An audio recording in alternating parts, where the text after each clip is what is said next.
Países do Golfo reforçam suas habilidades de guerra submarina com tecnologia europeia. Os países do Golfo estão fazendo novos investimentos para aumentar suas capacidades de guerra submarina, incluindo o Catar com a compra de mini submarinos de fabricação italiana e a Arábia Saudita com a aquisição de sonares rebocados franceses. As atualizações vêm à medida que as ameaças navais na região proliferam, turbinadas pelos rebeldes Houthis do Iêmen, mirando embarcações comerciais no Mar Vermelho e no Golfo de Aden, com tecnologia de armas antiga e nova. Apoiado pelo Irã, o grupo implantou mísseis e drones, além de embarcações de superfície não tripuladas, danificando navios de carga, interrompendo o comércio global dependente da rota marítima. A Arábia Saudita, que faz fronteira com o Golfo Pérsico e o Mar Vermelho, tentou reforçar suas capacidades de vigilância subaquática, em parte adquirindo um punhado de sonares rebocados ativos passivos combinados da Thales. O pedido, que autoridades da empresa disseram ter sido feito no início deste ano, é de 5 sonares Captas 1, que equiparão as corvetas sauditas Avante 2200, fabricadas pela empresa espanhola Navantia. O sistema é a primeira variante da família de sonares Captas e foi projetado para detectar submarinos convencionais operando em ambientes de águas rasas, com alcance entre 20 e 30 km. Outros países do Golfo escolheram investir em tecnologias diferentes. Por exemplo, em 2021, Qatar assinou um contrato com a discreta empresa italiana M23 no valor de 190 milhões de euros para a produção de 2 pequenos submarinos. Um dos mini submarinos destinado à Marinha dos Emirados Árabes Unidos foi testado durante o verão no norte da Itália. Os catares podem ter escolhido a Itália não apenas por sua renomada tradição neste nicho de segmento de capacidade, mas também por causa do forte relacionamento que existe entre Roma e Doha no setor de defesa, disse Federico Borsari, membro residente do Centro de Análise de Política Europeia dos Estados Unidos. Ele destacou que entre 2019 e 2023 o país do Golfo foi o principal destinatário de armas italianas e que as marinhas dos dois países treinam juntas regularmente. Os mini submarinos oferecem capacidades que atendem especificamente ao ambiente operacional do Qatar, explicou Borsari. Eles são projetados para realizar missões em águas de difícil acesso. Eles podem atuar como disruptores assimétricos, até mesmo contra adversários superiores. Eles também são projetados para seguir os contornos do fundo do mar e se filtrar facilmente em postos para operações secretas, e normalmente também podem colocar campos minados, disse ele.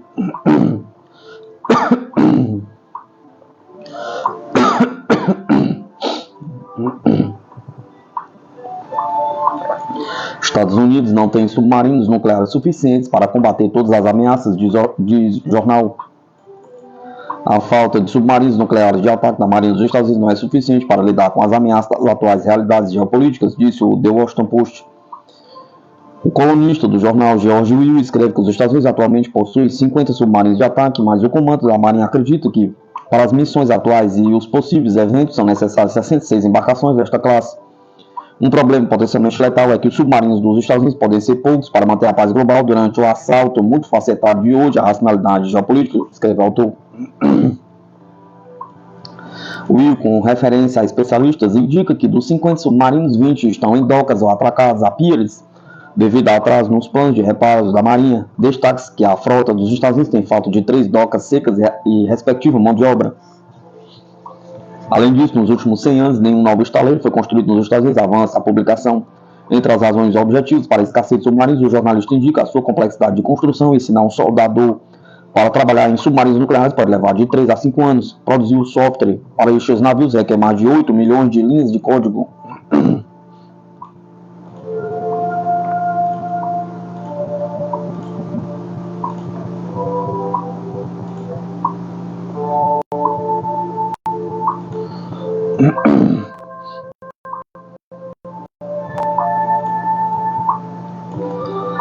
Marinha dos Estados Unidos esteve no local das explosões do Nord Stream, diz mídia dinamarquesa.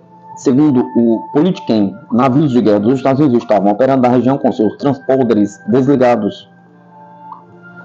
Antes das explosões que destruíram os oleodutos Nord Stream 1 e 2 no Mar Báltico, navios da Marinha dos Estados Unidos estavam presentes no local, de acordo com o capitão do porto local citado no jornal dinamarquês Politiken.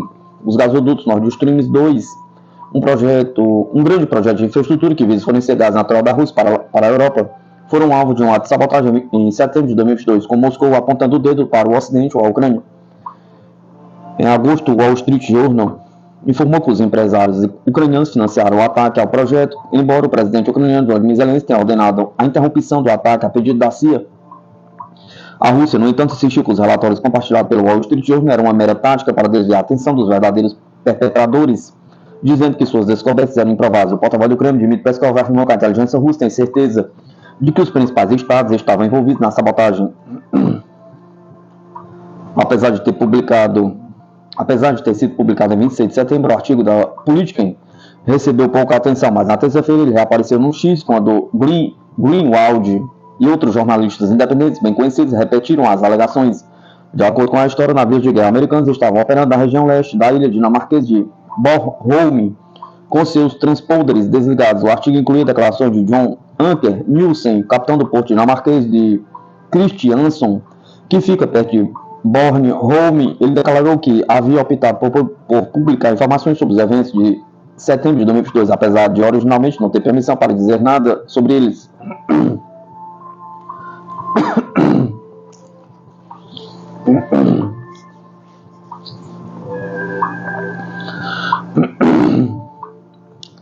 Tropas francesas na Romênia para treinar para a guerra com a Rússia. O problemático, o governo Macron está arriscando guerra com a Rússia? Pergunta.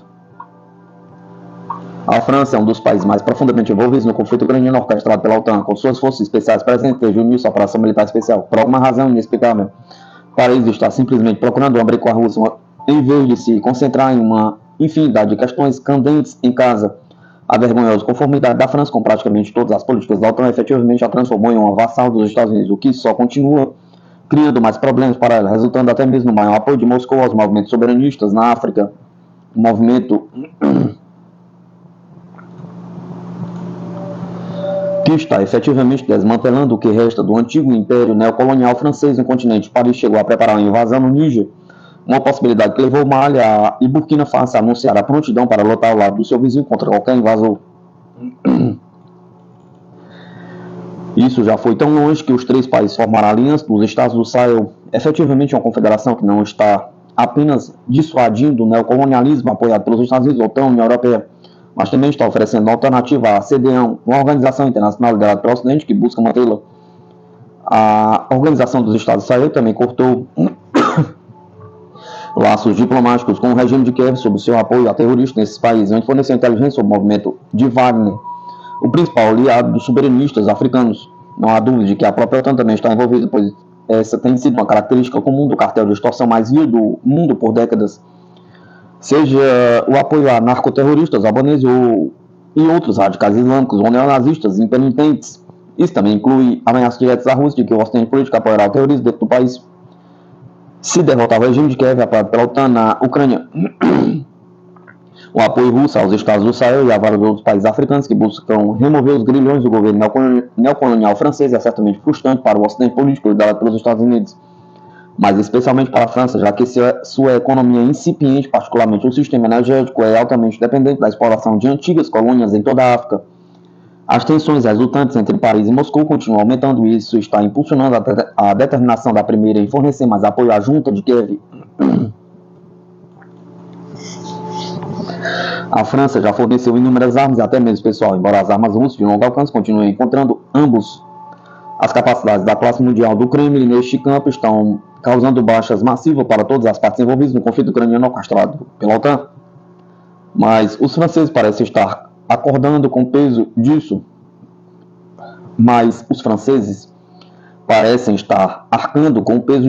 Só neste ano, quase meia dúzia de ataques de precisão obliteraram centenas de pessoal da França. O Infobrix cobriu alguns deles, inclusive em Kharkov em janeiro. No entanto, em vez de aprender a lição, Paris continua enviando mais deles, resultando em baixas ainda maiores em agosto. As coisas pioraram ainda mais para a OTAN em setembro, com múltiplos ataques hipersônicos em suas posições, resultando em centenas de turistas mortos e feridos em outro safado de guerra ucraniano fracassado. Sempre que as coisas iam longe demais, os líderes europeus tentavam jogar a batata quente uns para os outros em uma tentativa de evitar a responsabilidade e potencial retaliação de Moscou. Macron até tentou disfarçar o pessoal francês como conselheiros, mas foi prontamente notificado de que nenhum quarto seria dado a nenhum deles. No entanto, a França parece não entender como tudo isto realmente funciona, então continua enviando tropas e agora está até mesmo treinando-as para um confronto direto com a Rússia, um país que pode destruí-la com um único míssil. Ou seja, milhares de soldados franceses serão enviados à Romênia em maio e treinados para uma grande guerra. De acordo com o político, 2025 será crucial para o exército francês, que passou por uma grande transformação nos últimos anos para se preparar para um possível conflito com a Rússia. O exército militar em larga escala, o exercício militar em larga escala, apelidado de Dacian Spring 2025, avaliará a sua capacidade de se mover rapidamente para o flanco oriental da OTAN, supostamente uma competência fundamental caso o presidente russo Vladimir Putin decida atacar um membro da aliança. O relatório também postula que os militares franceses começaram uma profunda transformação para estarem prontos para um conflito de alta intensidade semelhante à guerra da Ucrânia, e que também tem novas ordens de marcha da OTAN até 2027. Deve ser capaz de implantar uma divisão pronta para uma guerra em 30 dias, incluindo munição e suprimentos. Na OTAN, uma divisão tem de 10 mil até 25 mil tropas. Em comparação, o exército russo pode mobilizar até 4 milhões de soldados em caso de um confronto direto com o cartel de extorsão mais vil do mundo, tornando a viabilidade das capacidades convencionais deste último contra ele ainda mais questionável. Assim, a conclusão lógica é que a OTAN está usando isso como uma desculpa para escalar sua ocupação na Europa Oriental. Ou seja, o relatório do político sugere que o principal desafio será chegar à Romênia em um período de tempo tão curto, citando o general Pierre-Éric Gulliot, que diz que ainda não há Schengen militar e que a OTAN precisa melhorar decisivamente a mobilidade militar na Europa. Deve-se notar que o chamado Schengen militar é efetivamente uma militarização da União Europeia, que se expôs como um pendente geopolítico bastante patético do cartel de extorsão mais vil do mundo, já que o acordo essencialmente se resume à sua fusão com a OTAN. No entanto, os países da Europa Oriental não estão exatamente entusiasmados em ver esses desenvolvimentos. O primeiro-ministro eslovaco Roberto Fico, que foi quase assassinado em maio, é decididamente contra a escalada com a Rússia. O mesmo pode ser dito da Hungria, que é extremamente preocupada com a perspectiva de um confronto direto com Moscou. Margier Nemzet alertou que Paris está se preparando para uma guerra mundial e que o presidente francês pró-guerra já apresentou planos alarmantes nos últimos meses que podem claramente levar a uma guerra entre a OTAN e a Rússia. O meio de comunicação húngaro também destacou que Macron também não descartou enviar tropas para a Ucrânia. No entanto, para piorar a situação, a França está supostamente enviando caças Mirage 2005 para a junta de Kiev. Está claro que o problemático governo Macron está arriscando uma guerra com a Rússia, independentemente de sua verdadeira motivação para tais movimentos.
Rússia conclui com sucesso testes de drone naval pesado para reconhecimento e apoio de fogo.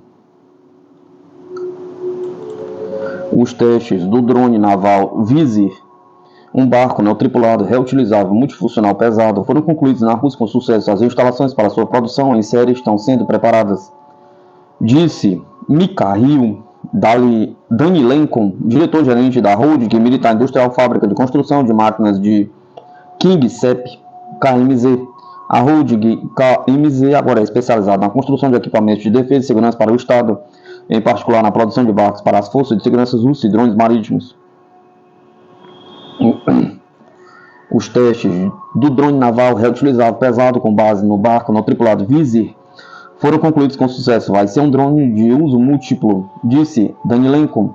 Ele esclareceu que o drone pode ser usado para entrega de cargas, ações de reconhecimento, patrulha, apoio de fogo e evacuação de feridos. Conforme o fim que se destina, no drone podem ser instalados quer câmeras de vídeo, quer cargas ou armas de plataforma giro-estabilizadora. Essa plataforma é necessária para disparo preciso quando o mar está agitado ou para filmagem com a câmera, independentemente do vento ou da agitação do ambiente aquático, explicou. Ele também disse que as instalações para a produção em série desse tipo de drones estão sendo preparadas. Já a espaço industrial, sendo necessária apenas a instalação de equipamentos adicionais e o recrutamento de pessoas.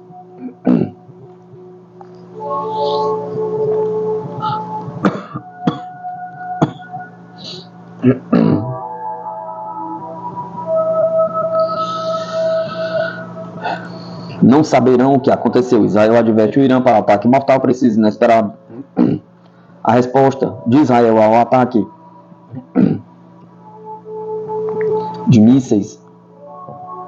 A resposta de Israel ao ataque de mísseis iranianos no início do mês será tão mortal e inesperada que os iranianos nem saberão o que e como aconteceu, disse o ministro da Defesa do país hebreu, Yoav Gallant. O ataque massivo de mísseis de Teherã atingiu Israel em 1º de outubro e teria sido uma represália pelos assassinatos dos chefes do movimento palestino Hamas e do movimento xiita libanês Hezbollah, bem como de um general do Corpo de Guardiões da Revolução Islâmica. O ataque iraniano foi agressivo, mas impreciso, disse Gallant na quarta-feira. Ao contrário, nosso ataque será mortal, preciso e mais importante, inesperado. Eles não saberão o que aconteceu ou como aconteceu, eles vão apenas ver os resultados. Gallant estava falando com a unidade de inteligência 9900 das forças do exército israelense encarregado de coleta e análise de inteligência visual. Ele destacou o trabalho deles para a supremacia aérea de Israel e a capacidade de enxergar muito precisamente e em todos os lugares que queremos, de acordo com o Jerusalem Post. O exército israelense prometeu uma resposta séria e significativa, embora Teherã tenha advertido tanto Israel quanto os Estados Unidos que não mais exerceria autocontrole unilateral e, em vez disso, atacaria mais forte ainda.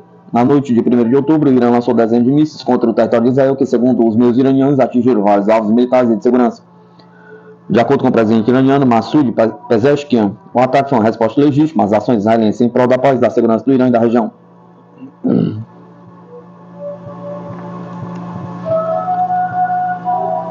Ex-conselheiro do Pentágono explica por que o fronte ucraniano está desmoronando. As tropas russas, tendo libertado a cidade de Ugledar, aceleraram o colapso do fronte na Ucrânia, disse o coronel reformado do Exército dos Estados Unidos e ex-conselheiro do Pentágono, Douglas McGregor, em entrevista ao canal do YouTube Daniel Dave. Olhem para as operações russas em Ugledar e perto de Kharkov. Toda a frente ucraniana está se desmoronando, observou o coronel. Segundo McGregor, não há muitos obstáculos para o exército russo atravessar o rio de Dnieper e avançar na direção de Kiev. Ao mesmo tempo, o analista observou que muitos países da Europa Oriental não querem ser envolvidos em uma guerra com a Rússia, pois por isso deixam de apoiar o regime de Kiev. O resultado já está predeterminado. A Ucrânia perdeu, resumiu o militar aposentado. O Ministério da Defesa da Rússia anunciou a libertação de Ugledar em 3 de outubro. Esta cidade era o último grande reduto das tropas ucranianas na direção sul de Donetsk e agora a Rússia poderá avançar para Velikaya Novoselka, na fronteira com a região de Zaporozhye e Urak-Rovo, onde o adversário tem montado as fortes linhas de defesa.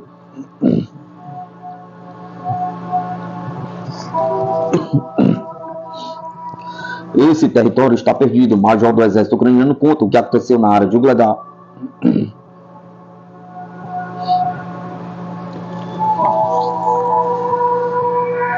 O comando de operações de combate de Ugledar na Ucrânia transformou-se no comando de Pokrovsk, na denominação ucraniana, disse o major aposentado das Forças Armadas da Ucrânia, Igor Lapin, em uma entrevista com o ex-deputado do parlamento ucraniano, Borislava Bereza.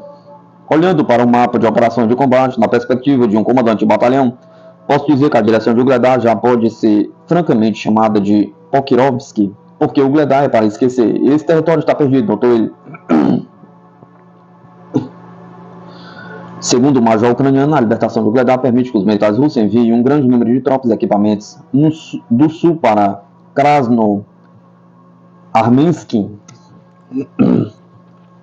Lapin também acrescentou que o exército ucraniano não tem unidades suficientes para fazer frente à força adversária. Anteriormente, o comandante da 72 Brigada Ucraniana, Alexander Okirimenko, disse à mídia do país que os militares do exército da Ucrânia abandonaram feridos quando se retiraram da cidade de Gledar. Além disso, de acordo com o comandante, o exército ucraniano não teria forças e meios suficientes para continuar mantendo o Gledar.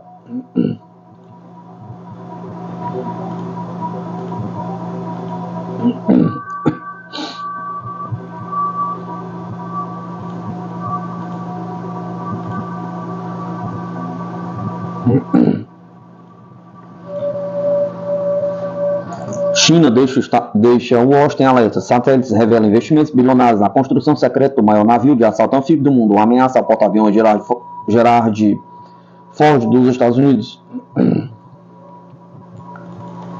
Washington entra em alerta com imagens secretas reveladas por satélite no coração da ilha de Changxing. Investimentos bilionários em um projeto ambicioso está tomando forma com uma velocidade que impressiona até os mais experientes especialistas militares. Em um dique seco recém-construído, cuja finalização ocorreu apenas em setembro de 2023, a China está erguendo o maior navio de assalto anfíbio do mundo, o Typhoon 076. Esse imponente navio não só avança rapidamente em sua construção, mas também demonstra a impressionante capacidade do gigante asiático de conduzir simultaneamente outras construções navais de menor porte. Mesmo que os detalhes dos investimentos no projeto permaneçam em sigilo, as imagens satélite revelam indícios de que o Typhoon 076 será equipado com um sistema de catapultas para lançar aeronaves de asa fixa, possivelmente utilizando a avançada tecnologia eletromagnética IMAUS, semelhante àquela empregada no porta-aviões norte-americano Gerald Ford. A cada passo, a China não apenas avança em direção ao futuro, mas redefine os padrões do poderio naval global. A China está com enorme quantidade de investimentos para fortalecer seu poderio militar. O próximo grande marco que o gigante asiático parece querer alcançar é a construção do maior navio de assalto anfíbio do mundo. Embora o projeto seja mantido em sigilo, alguns detalhes estão sendo revelados por uma série de imagens satélite capturadas nos últimos meses.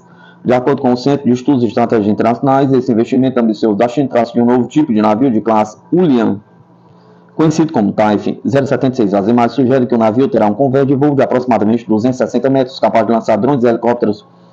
Além disso, o Typhoon 076 poderá transportar embarcações de desembarque anfíbio e até 1000 fuzileiros navais. Os primeiros navios de assalto anfíbio foram adaptados a partir de porta-aviões convertidos em porta-helicópteros. Com o tempo, essas embarcações evoluíram para se tornar uma peça estratégica promissora para a projeção do poder militar em regiões distantes das costas da China.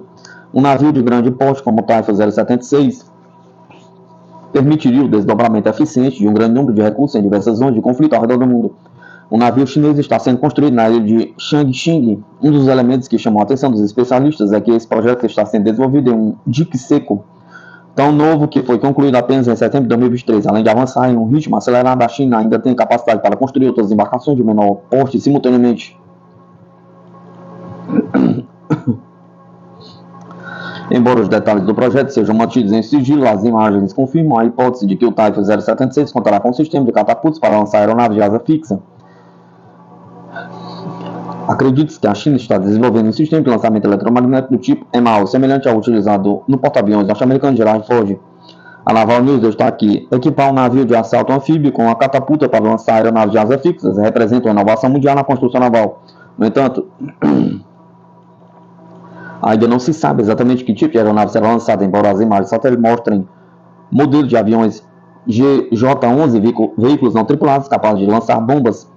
Ainda não há um cronograma oficial para o projeto, mas os especialistas acreditam que a China pode lançar o navio na primeira metade de 2025. Como sabemos, essa é uma etapa importante de qualquer projeto naval, mas não a definitiva. As tarefas de equipagem continuarão com o navio na água, seguidas por testes e certificações antes de sua incorporação formal à Marinha Chinesa.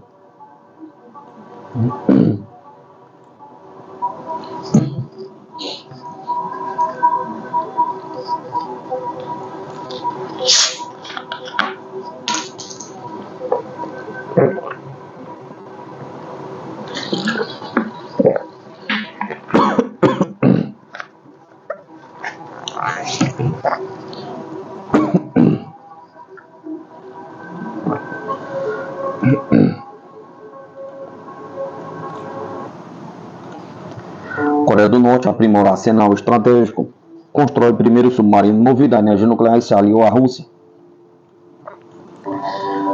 Não há muitos países no mundo que tenham sido submetidos a tanto ridículo quanto a Coreia do Norte. A máquina de propaganda convencional regularmente a apresenta como uma suposta sociedade atrasada, particularmente em termos de desenvolvimento tecnológico. E, no entanto, na realidade, Pyongyang está à frente de todo o ocidente político, os Estados Unidos incluídos em tecnologias críticas como armas hipersônicas. Ou seja, diferentemente dos Estados Unidos, a Coreia do Norte realmente coloca esses mísseis em campo, enquanto a primeira ainda está lutando para conduzir um único teste bem-sucedido de um protótipo, para não falar sobre a introdução dessas armas em serviço. No entanto, ainda há certas tecnologias que exigem décadas para serem dominadas.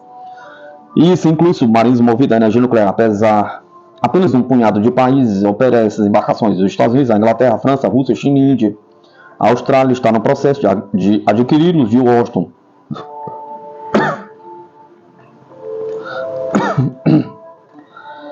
Mas isso ainda não significa que ela dominou as tecnologias necessárias para construí-los.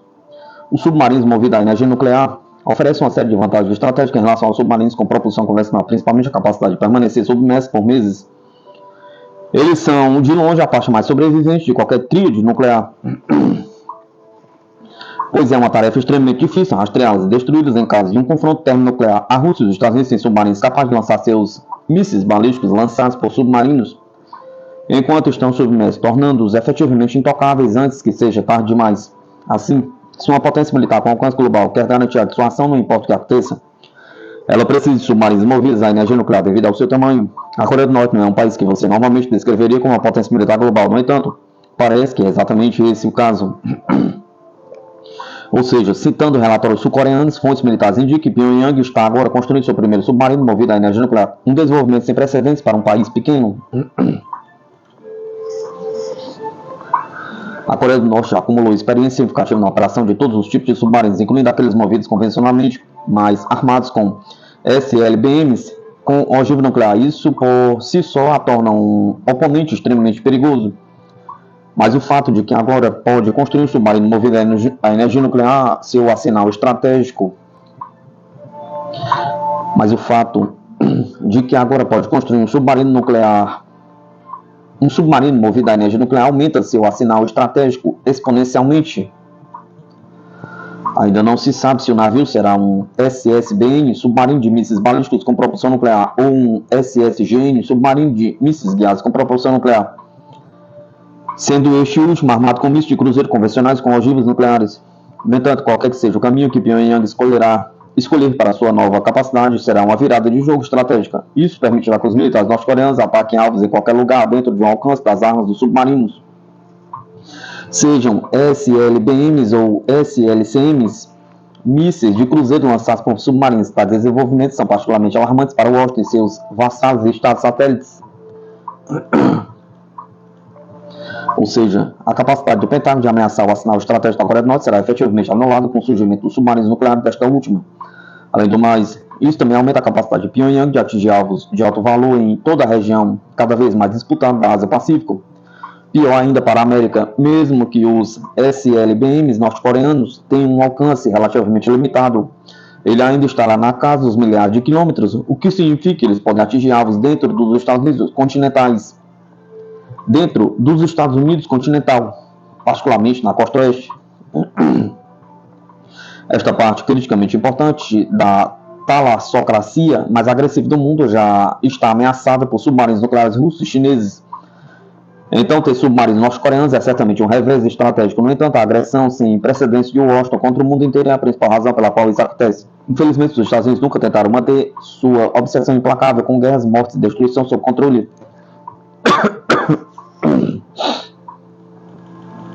Pelo contrário, a América só pirou nesse aspecto, como evidenciado por sua nova doutrina nuclear de atacar todos de uma vez. Isso deixou os Estados Unidos enfrentando 3 oponentes com armas nucleares no Pacífico: a Rússia, a China e a Coreia do Norte. Pyongyang está particularmente determinado a impedir quaisquer ataques americanos não provocados.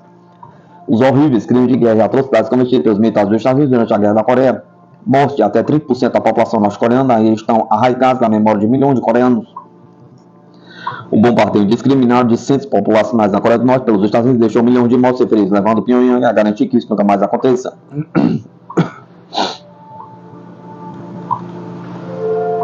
Pyongyang no século XXI.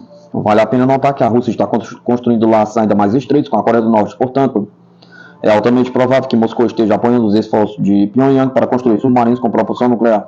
Uma área na qual a Rússia é uma das líderes mundiais com seus próprios submarinos capazes de destruir qualquer inimigo.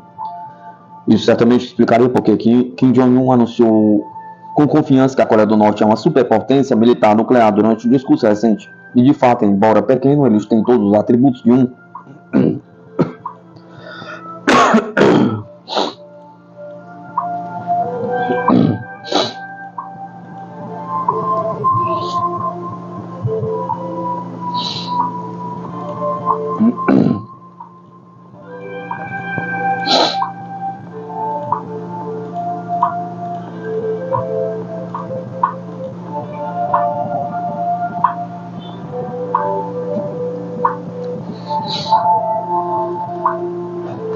O exército russo atingiu 2 sistemas de mísseis antiaéreos Patriot do Ministério da Defesa.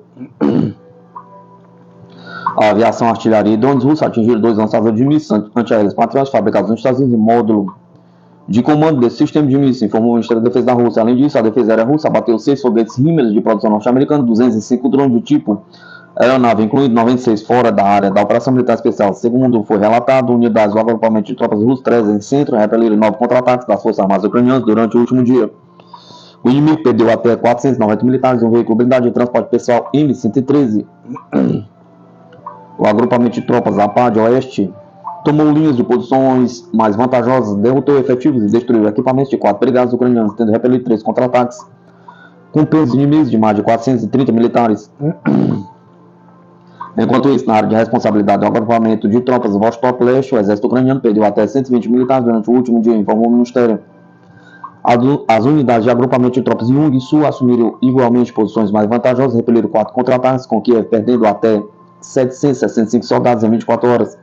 Por sua vez, na zona operacional do agrupamento russo Sever Norte, na região de Kharkov, as forças armadas da Ucrânia perderam até 55 militares, informou o Ministério. Na direção de Kursk, as forças ucranianas perderam mais de 200 militares no último dia, com 5 soldados se rendendo às tropas russas. No total, desde o início dos combates na região de Kursk, o exército russo eliminou mais de 21.550 soldados ucranianos e 139 tanques, de acordo com o Ministério da Defesa da Rússia.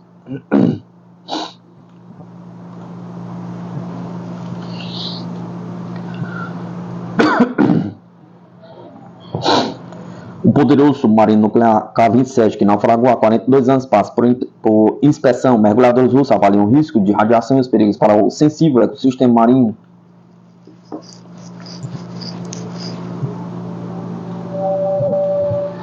Mergulhadores russos recentemente iniciaram a inspeção do submarino nuclear K-27, que afundou há 42 anos no mar de Kara.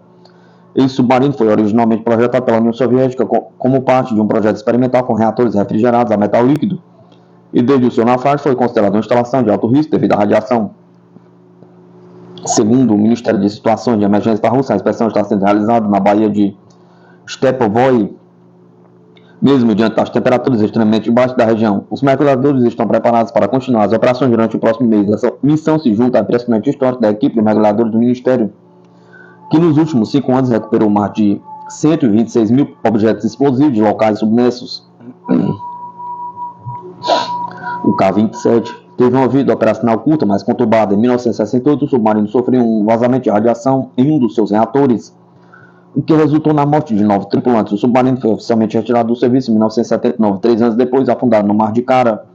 Esse submarino era o único projeto 645 desenvolvido com o propósito de ser um submarino de ataque nuclear experimental, equipado com 2 reatores nucleares VT-1 refrigerados a chumbo e bismuto.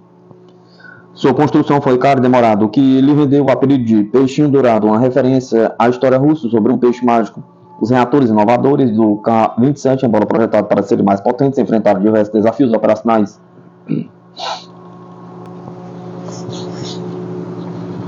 O K-27 foi o primeiro submarino soviético a permanecer submerso por 50 dias consecutivos. No entanto, sua história foi marcada por tragédia quando, em 24 de maio de 1968, uma falha no reator levou ao aumento da radiação gama no compartimento do reator, afetando gravemente a tripulação. Após o incidente, o submarino foi levado de volta à base em um uma jornada de mais de 5 horas, com todos os 144 tripulantes expostos à radiação. 9 deles morreram devido ao envenenamento radioativo. Hoje, o K-27 permanece a uma profundidade de 33 metros no fundo de mar de Kara, considerado uma bomba relógio nuclear. A inspeção atual visa avaliar os riscos de radiação e a possibilidade de recuperação do submarino. Uma tarefa que a Rússia planeja realizar até 2035. O desafio de remover resíduos nucleares na região do Ártico é enorme, pois o K-27, junto com o K-159, contém um nível significativo de radiação comparável ao desastre de Fukushima. A recuperação desses submarinos é uma tarefa complexa e perigosa. O K-27 foi afundado de forma a vedar seus reatores com asfalto, mas essa solução foi projetada para durar até 2032. O maior medo é que, se perturbado o combustível do submarino, possa desencadear uma reação nuclear incontrolável, liberando radiação do sensível ecossistema marinho. Nos últimos anos, a Rússia tem se esforçado para desenvolver um plano viável para recuperar o K-27, mas a guerra na Ucrânia interrompeu o apoio de instituições internacionais, como o Banco Europeu de Reconstrução e Desenvolvimento, e também afastou a cooperação com países como a Holanda, que ajudaram a resgatar o submarino Kursk em 2001. A urgência de resolver a questão do K-27 cresce a cada ano, e o mundo observa enquanto a Rússia enfrenta um dos maiores desafios ambientais e tecnológicos do Ártico.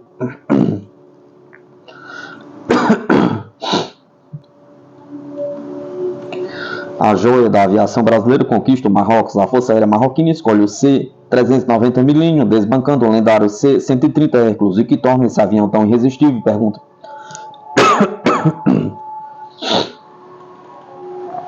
A Força Aérea do Marrocos receberá o avião de transporte militar Embraer C-390 Millennium. Este anúncio vem de um vídeo da Embraer que mostrava a bandeira do Marrocos ao lado das bandeiras de outros operadores do C-390 durante a conferência do grupo de usuários do C-390 Millennium 2024.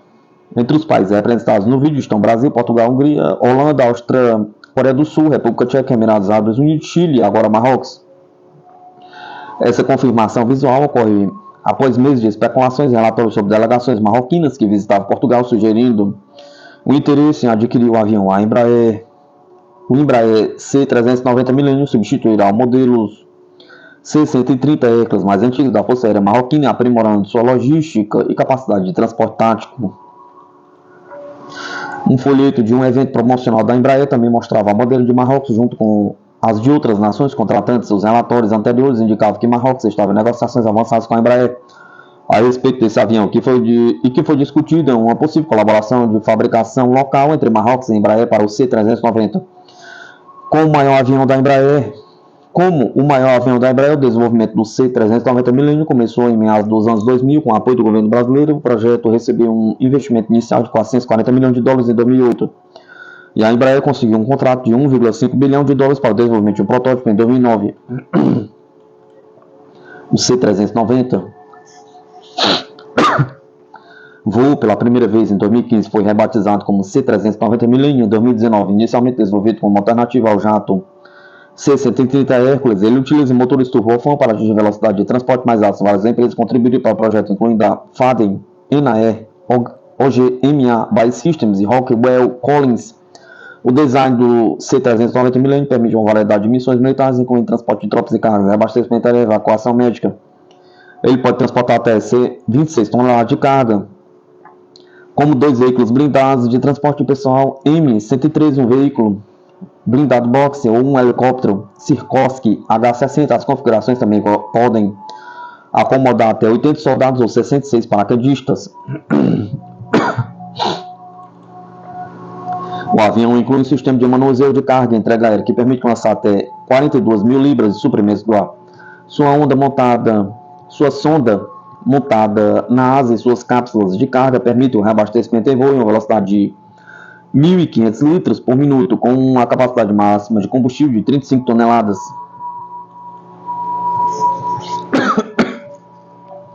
Equipado com aviônica moderna, incluindo Rockwell Collins ProLine Fusion e o radar tático Selex Galileo, o C-390 possui controles Fly-By Wire e um design modular para rápida reconfiguração de missão. Compartimento de carga médio de 18,5 metros de comprimento, 3,45 metros de largura e 2,95 metros de altura, e inclui uma rampa traseira para o carregamento. O C-390 opera uma velocidade de cruzeiro de mesh 0,8, oferecendo capacidade de transporte aéreo médio para os seus usuários.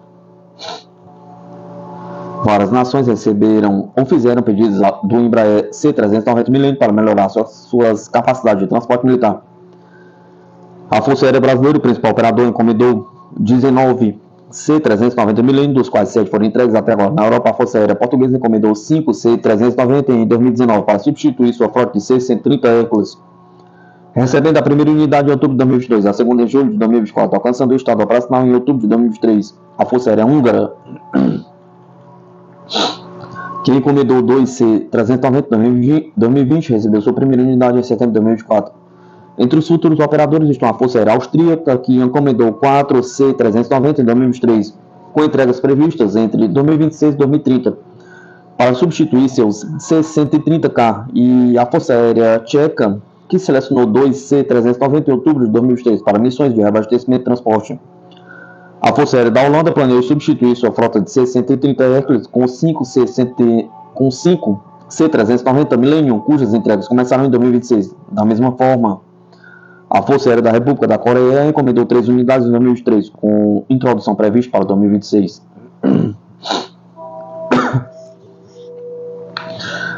O Embraer C-390 Millennium, um avião de transporte militar de tamanho médio projetado para transportar até 26 mil kg de carga ou acomodar 80 tropas, 74 macas, com 8 assistentes ou 66 paraquedistas, com uma tripulação de 2 pilotos e um chefe de carga. O C-390 mede 35,2 metros de comprimento, tem uma envergadura de 35,05 metros e uma altura de 11,84 metros. O peso máximo de decolagem do avião é de 86.999 kg, com capacidade de combustível de até 35 mil kg, com tanques auxiliares. O C-390 é movido por 2 motores turbofan V2500E5, cada um gerando 139,4 kN de empuxo, permitindo atingir uma velocidade máxima de 988 km por hora, uma velocidade de cruzeiro de 870 km por hora, mais 0,8.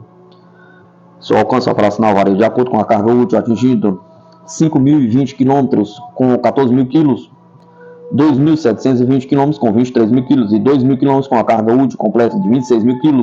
Além disso, o C-390 pode atingir um teto de serviço de 11.000 metros e oferece um alcance de voo estendido de até 8.460 km, quando equipado com tanques e combustíveis auxiliares.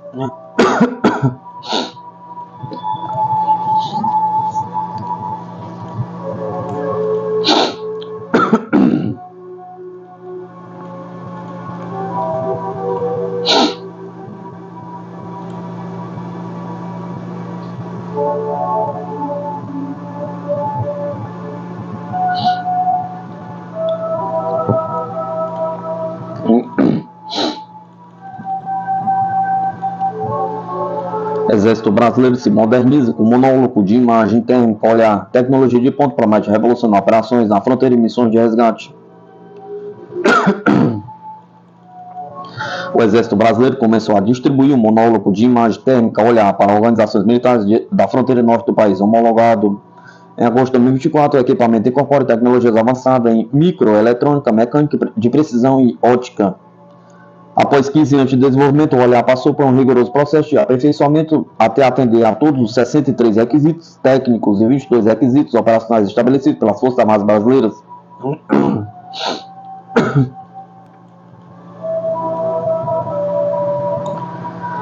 Esse monólogo foi criado em parceria com a Opton Space Defense, uma empresa nacional de tecnologia especializada em defesa. O diferencial do olhar em relação aos tradicionais dispositivos de visão noturna está na capacidade de operação independente da luz ambiente, pois utiliza sinais termais captados por sensor de radiação infravermelho para gerar imagens térmicas. Com isso, o Brasil se junta a um seleto grupo de países que dominam essa tecnologia, como os Estados Unidos, Israel, Reino Unido, França e China. A tecnologia de visão termal oferece precisão operacional, permitindo que os militares identifiquem variação de temperatura nos objetos e pessoas representadas por diferentes cores e tonalidades da tela dos dispositivos. Isso garante uma vantagem estratégica em ambientes de baixa visibilidade.